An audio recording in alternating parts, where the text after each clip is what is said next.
السلام علیکم ورحمۃ اللہ تعالی وبرکاتہ۔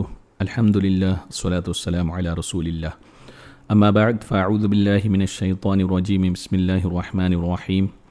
ان ینصرکم اللہ فلا غالب لکم وان یخذلکم فمن ذا الذی ینصرکم من بعدہ وعلی اللہ فلیتوکل المؤمنون۔ صدق اللہ العظیم۔ صلی اللہ علیہ النبی الامی وآلہ صلی اللہ علیہ وسلم۔ معزز سامعین اکرام، آج انشاءاللہ تبارک و تعالی سورہ آل عمران کی آیہ نمبر 160 سے شروع کریں گے۔ اللہ تعالیٰ فرماتا ہے ان ینصرکم اللہ فلا غالب لکم، اگر اللہ تمہاری مدد کرے تو کوئی تم پر غالب نہیں آ سکتا۔ وَإِن يَخْذُلْكُمْ، اور اگر وہ تمہیں چھوڑ دیں، فَمَنْ ذَا الَّذِي يَنْصُرُكُم مِّن بَعْدِهِ، تو ایسا کون ہے جو پھر تمہاری مدد کرے۔ وَعَلَى اللَّهِ فَلْيَتَوَكَّلِ الْمُؤْمِنُونَ، اور مسلمانوں کو اللہ پر ہی بھروسہ چاہیے۔ اس آیت کریمہ کا مفہوم ترجمے سے ہی واضح ہو جاتا ہے کہ اللہ تمہاری مدد کرے تو کوئی تم سے جیت نہیں سکتا۔ کوئی اگر اپنی طاقت اور قوت اور فوج زیادہ ہو، اس پر بھروسہ کرے اور اللہ اس کی مدد نہ کرے تو جو ہے اللہ چھوڑ دے تو کوئی اس کی مدد کرنے والا نہیں ہوگا۔ تو آپ جو ہے غزوہ بدر کو دیکھیں اور حنین کو دیکھیں۔ غزوہ بدر میں مسلمانوں کی تعداد بہت کم تھی، اسلحہ بھی نہیں تھی، اور کفار و مشرکین تعداد میں بھی زیادہ، قوت میں، ظاہری قوت میں زیادہ تھے، اسلحہ بھی زیادہ تھی، لیکن اس کے باوجود بھی اللہ تبارک و تعالیٰ نے مسلمانوں کو کم تعداد ہونے کے باوجود بھی اللہ تبارک و تعالیٰ نے غلبہ عنایت فرمایا۔ اور جنگ حنین میں آپ دیکھیں تو مسلمانوں کے پاس ظاہری طاقت، قوت، تعداد کے اعتبار سے زیادہ تھے مسلمان، لیکن چونکہ انہوں نے اپنی تعداد کو دیکھ کر انہوں نے فخر کا اظہار کیا تو مسلمانوں کو بہت بڑا نقصان اٹھانا پڑا۔ تو اس سے آیت کریمہ سے یہ بات بتائی جا رہی ہے کہ تعداد کے اعتبار سے جیت نہیں ہوتی، کامیابی نہیں ملتی، بلکہ اللہ تبارک و تعالیٰ تمہاری مدد کرے تبھی تمہیں غلبہ حاصل ہوگا، تمہیں کامیابی ملے گی۔ اور اگر وَإِن يَخْذُلْكُمْ، اللہ چھوڑ دے، اگرچہ تمہاری تعداد زیادہ ہے، تو اللہ تعالیٰ فرماتے ہیں فَمَنْ ذَا الَّذِي يَنْصُرُكُم مِّن بَعْدِهِ، تو کون ہے جو تمہاری مدد کرے، یعنی اللہ مدد نہ کرے تو کوئی مدد کرنے والا نہیں۔ تو مومنوں کا شیوا کیا ہونا چاہیے؟ وَعَلَى اللَّهِ فَلْيَتَوَكَّلِ الْمُؤْمِنُونَ، مومن کو چاہیے کہ اللہ پر ہی بھروسہ کرے۔ یعنی ہمیں چاہیے کہ ہم کوئی کام شروع کرے، جائز کام، تو ہم جو ہے جو سبب ہمارے پاس ہے، ذریعہ ہے، اس پر ہی بھروسہ نہ کریں، بلکہ کامل بھروسہ جو ہے وہ مسبب الاسباب یعنی اللہ تبارک و تعالیٰ پر کرے، تب انشاءاللہ تبارک و تعالیٰ آپ کامیابی سے ہمکنار ہوں گے۔ آیہ نمبر 161 میں اللہ تعالیٰ فرماتا ہے وَمَا كَانَ لِنَبِيٍّ أَن يَغُلَّ، اور کسی نبی پر یہ گمان نہیں ہو سکتا کہ وہ کچھ چھپائے رکھے۔ وَمَن يَغْلُلْ يَأْتِ بِمَا غَلَّ يَوْمَ الْقِيَامَةِ، اور جو چھپائے رکھے وہ قیامت کے دن اپنی چھپائی چیز لے کر آئے گا۔ ثُمَّ تُوَفَّى كُلُّ نَفْسٍ مَا كَسَبَتْ، پھر ہر جان کو ان کی کمائی بھرپور دی جائے گی۔ وَهُمْ لَا يُظْلَمُونَ، اور ان پر ظلم نہیں ہوگا۔ اس آیت کریمہ میں حضور اکرم صلی اللہ علیہ وسلم کی ایک طریقے سے شان بیان کی جا رہی ہے کہ انبیاء اکرام علیہم الصلاۃ والسلام معصوم ہوتے ہیں، وہ کوئی ایسا کام نہیں کرتے کہ جو معاشرے میں جس کو برائی سمجھی جائے۔ مثال کے طور پر خیانت کرنا، وہ چاہے کسی معاملات میں ہو یا کسی چیز کے بارے میں ہو یا وحی کے معاملے میں ہو، کسی بھی صورت میں انبیاء اکرام علیہم الصلاۃ والسلام خیانت نہیں کرتے۔ تو اسی بات کو اللہ تبارک و تعالیٰ نے یہاں فرمایا وَمَا كَانَ لِنَبِيٍّ أَن يَغُلَّ، کہ نبی خیانت کرے یہ ممکن ہی نہیں۔ تو اس آیت کریمہ کی شان نزول کیا ہے؟ تو مفسرین لکھتے ہیں کہ ایک جنگ میں مسلمانوں کے ہاتھ بہت سارے مال غنیمت آئی، اس میں سے ایک چادر گم ہو گئی، تو لوگوں نے اس کی تفتیش شروع کی کہ آخر یہ چادر گئی کہاں۔ تو بعض منافقین کو موقع ملا تو انہوں نے کہا کہ یہ چادر تو حضور اکرم صلی اللہ علیہ وسلم نے رکھ لی ہے، رسول اللہ پر انہوں نے الزام لگا دیا۔ تب اللہ تبارک و تعالیٰ نے یہ آیت کریمہ نازل فرمائی کہ میرے حبیب پر الزام لگاتے ہو، تو میں اس کا دفاع کروں گا. وما کان لنبی ان یغل، کہ کسی نبی پر یہ گمان نہیں ہو سکتا کہ وہ کوئی چیز چھپا کے رکھے یا خیانت کرے. اور اللہ تبارک و تعالیٰ نے جو خیانت کرتا ہے حقیقتاً اس کا عذاب کیا ہوگا وہ بھی بیان فرما دیا.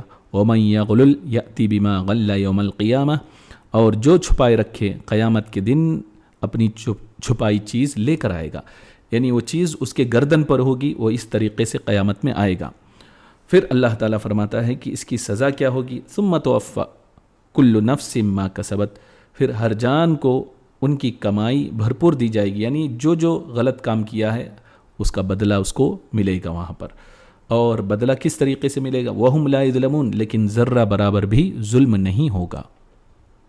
اس آیت کریمہ سے بہت ساری باتیں سمجھ میں آتی ہیں کہ ایک بات تو یہ ہے کہ انبیاء اکرام علیہم الصلاۃ والسلام معصوم ہوتے ہیں، اور پھر دوسری بات یہ ہے کہ انبیاء اکرام پر الزام لگانا، تہمت لگانا، یہ جو ہے کفار و منافقین کا طریقہ ہے، اور یہ جو ہے کفر ہے.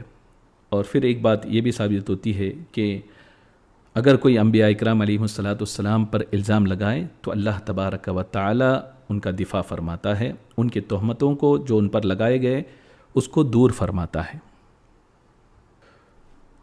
اس آیت کریمہ میں اللہ تبارک و تعالی نے جو خیانت ہے اس کی برائی بیان فرمائی کہ کل قیامت میں وہ آئے گا اس چیز کو لے کر اور اس کا پورا جو ہے حساب لیا جائے گا.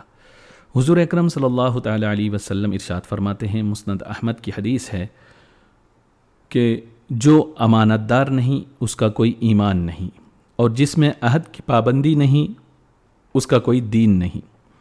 اور دوسری حدیث میں رسول اکرم صلی اللہ علیہ وسلم نے فرمایا کہ مومن ہر عادت اپنا سکتا ہے مگر جھوٹا اور خیانت کرنے والا نہیں ہو سکتا. اور ایک حدیث میں رسول اکرم صلی اللہ علیہ وسلم نے فرمایا جو مسلم شریف کی ہے کہ حضرت ابو ہریرہ رضی اللہ تعالیٰ عنہ فرماتے ہیں کہ ہم رسول اکرم صلی اللہ علیہ وسلم کے ساتھ خیبر فتح کرنے کے لیے گئے تو اللہ تبارک و تعالیٰ نے ہمیں کامیابی سے ہمکنار کیا. وہاں سے مال غنیمت میں سونا چاندی تو نہیں ملا، لیکن بے شمار چیزیں، غلہ، کپڑے وغیرہ، بہت ساری چیزیں ہم کو ملی. ایک وادی کی طرف ہم چل پڑے. رسول اکرم صلی اللہ علیہ وسلم کے ساتھ رفاعہ بن زید نامی ایک غلام تھا. جب ہم اس وادی میں اترے تو اس غلام نے رسول اکرم صلی اللہ علیہ وسلم کا سامان کھولنا اس نے شروع کیا. اسی دوران ایسا ہوا کہ اچانک کہیں سے ایک تیر آ کر اسے لگا جس سے فوراً وہ فوت ہو گیا. ہم نے رسول اکرم صلی اللہ علیہ وسلم سے عرض کیا، رسول اللہ صلی اللہ علیہ وسلم اسے شہادت مبارک ہو. رسول اکرم صلی اللہ علیہ وسلم نے فرمایا ہرگز نہیں، اس ذات کی قسم جس کے قبض قدرت میں محمد صلی اللہ علیہ وسلم کی جان ہے، جو چادر اس نے خیبر کے مالی غنیمت سے لی تھی بغیر پوچھے اور وہ اس کے حصے کی نہ تھی، وہی چادر ایک شعلہ یعنی آگ کی صورت میں اس کے اوپر جل رہی ہے. یہ سن کر سارے صحابہ خوف زدہ ہو گئے. تو ایک شخص آیا، یہاں سے چمڑے کے 1 یا 2 تسمے لے کر وہ آیا اور کہنے لگے یا رسول اللہ صلی اللہ علیہ وسلم، میں نے جنگ خیبر کے دن اس کو پایا تھا. رسول اکرم صلی اللہ علیہ وسلم نے فرمایا یہ تسمہ بھی آگ کے ہیں. اب سوچیں کہ وہ غلام جو ہے رسول اکرم صلی اللہ علیہ وسلم کے ساتھ تھا اور اسے دشمن نے تیر مارا اور فوراً جو ہے فوت ہو گیا. تو صحابہ اکرام رضوان اللہ تعالی علیہم اجمعین کے ذہن میں یہ بات آئی کہ یہ تو شہید ہو گیا. لیکن سرکار نے فرمایا چونکہ یہ امانت میں خیانت کر رہا تھا، اس دوران اس کی موت واقع ہوئی ہے، تو یہ گویا کہ یہ جو خیانت کر رہا تھا وہ چیز جو ہے اس کے لیے آگ کی صورت میں ہے. اور جب رسول اکرم صلی اللہ علیہ وسلم نے یہ فرمایا، کسی اور نے جو ہے ایسے ہی جوتے کا تسمہ یعنی چھوٹی سی رسی انہوں نے لی تھی، تو اس کو بھی رسول اکرم صلی اللہ علیہ وسلم کی بات سن کر انہوں نے واپس کر دیا. اور ایک حدیث میں ہے کہ آپ دیکھیں کہ کتنا بڑا وبال ہے خیانت کا، اور سرکار دو عالم صلی اللہ علیہ وسلم کس طریقے سے مومنوں کو سمجھا رہے ہیں. یہ بھی جو ہے مسلم شریف کی حدیث ہے.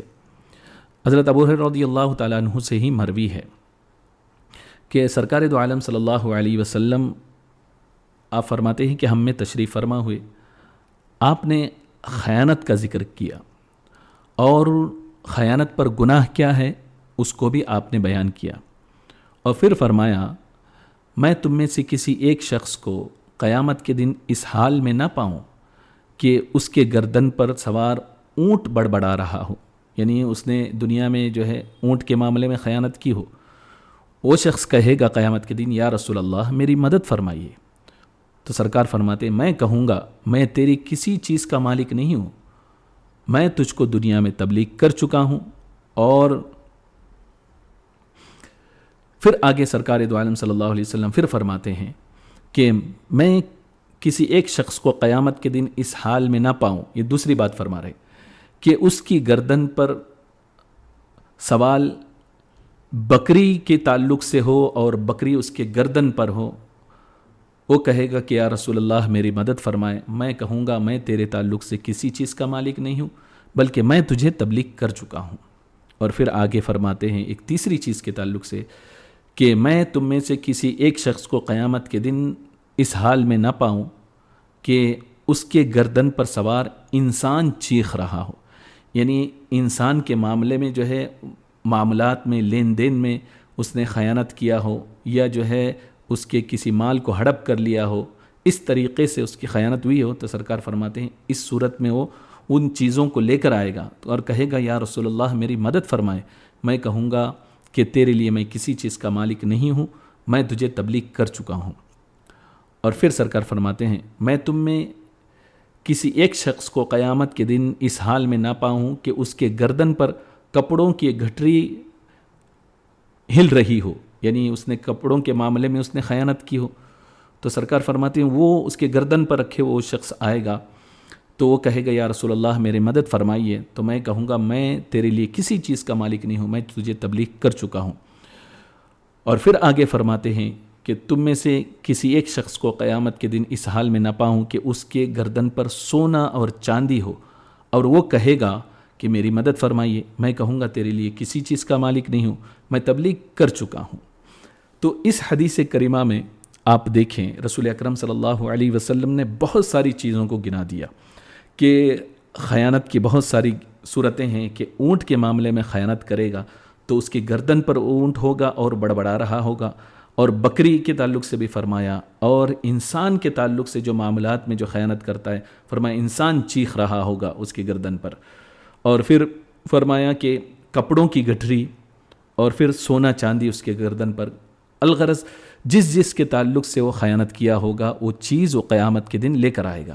اور ہر بار سرکار دو عالم صلی اللہ علیہ وسلم یہی فرما رہے ہیں کہ جب سرکار سے مدد مانگی جا رہی ہے کہ میں نے تجھے دنیا میں تبلیغ کیا تھا تو نے خیانت کے لیے یعنی دنیا کے کچھ مال حاصل کرنے کے لیے میری اس بات کو بھول گیا، پس پش ڈال دیا، آج جو ہے قیامت کے دن تجھے بھگتنا پڑ رہا ہے۔ تو خیانت اتنی بری چیز ہے کہ وہ گردن پر اٹھا کر وہ قیامت کے دن لے آئے گا۔ تو محدثین اس حدیث کے تعلق سے لکھتے ہیں کہ سرکار نے کیوں فرمایا کہ میں کسی چیز کا مالک نہیں ہوں، تبلیغ کر چکا ہوں، تو فرمایا کہ اس لیے تاکہ اسے عبرت حاصل ہو جائے اور ابتداءً اسے اس کی وجہ سے اس کو سزا ملے گی اور اس کا بدلہ دیا جائے گا۔ آخر میں سرکار دو عالم صلی اللہ علیہ وسلم پر جب رحمت کا غلبہ ہوگا تو آپ ایسے لوگوں کی بھی شفاعت کریں گے۔ تو بتانے کا مقصد یہ ہے کہ خیانت جو ہے ایک بری بلا ہے، بری چیز ہے۔ تو یہ خیانت جو ہے صرف مال میں ہی نہیں، مال و دولت میں ہی نہیں، بلکہ خیانت جو ہے اگر کوئی آپ سے کہے کہ میں فلاں بات آپ سے کر رہا ہوں کسی کو بتانا نہیں، تو یہ بھی امانت ہے، اگر آپ دوسروں کو بتاتے ہیں تو یہ بھی ایک طریقے سے خیانت ہے۔ اور جو ہے کوئی دو بات کر رہے ہوں، وہ آپ سے چھپ کر الگ ہو کے بات کر رہے ہوں، آپ کان لگا کر سنیں اور انہیں پسند نہ ہو آپ کا سننا، تو ایسی صورت میں یہ بھی جو ہے خیانت ہے۔ اس طریقے سے خیانت کی بہت ساری صورتیں ہیں کہ آدمی کو چاہیے صرف مال اور دولت کے معاملے میں ہی نہیں بلکہ ہر چیز میں اللہ تبارک و تعالیٰ نے آنکھ دی ہے تو اس کو جو ہے غیر محرم کی طرف دیکھنا سے بچانا، یہ بھی جو ہے امانت داری ہے۔ اب آنکھ جو ہے غلط طرف وہ اٹھائے گا تو جو ہے یہ آنکھ کی خیانت ہوگی، اور اللہ تبارک و تعالیٰ نے ہاتھ دیا ہے کسی پر ظلم کرے گا تو یہ بھی خیانت ہوگی، اللہ نے جو نعمت دی ہے. اور پھر جو ہے زبان دیا ہے، اس سے جھوٹ بولنا اور غیبت کرنا، چغلی کرنا، یہ ساری چیزیں جو ہیں خیانت میں آتی ہے. اس لیے کہ اللہ تبارک و تعالیٰ نے بندے کو زبان اس لیے نہیں دیا کہ وہ جو ہے چغلی کریں اور ایک دوسرے میں لڑائے اور جھوٹ بولیں، تو یہ ساری چیزیں کریں. تو یہ بھی زبان کے تعلق سے ایک طریقے سے خیانت ہے. تو ہمیں چاہیے کہ ہر معاملے میں اپنے آپ کو، چاہے مال کے معاملے میں ہو، چاہے گفتگو کے معاملے میں ہو، ہر چیز میں خیانت سے بچیں. اللہ تبارک و تعالیٰ اگر ہمارے اندر یہ کمی ہو تو دور فرما دے. مولا تبارک و تعالیٰ امانت داری کی توفیق عطا فرمائے، خیانت سے ہم سب کو دور فرمائے. استغفر اللہ ربی من کل ذنب واتوب الیہ، وآخر دعوانا ان الحمد للہ رب العالمین.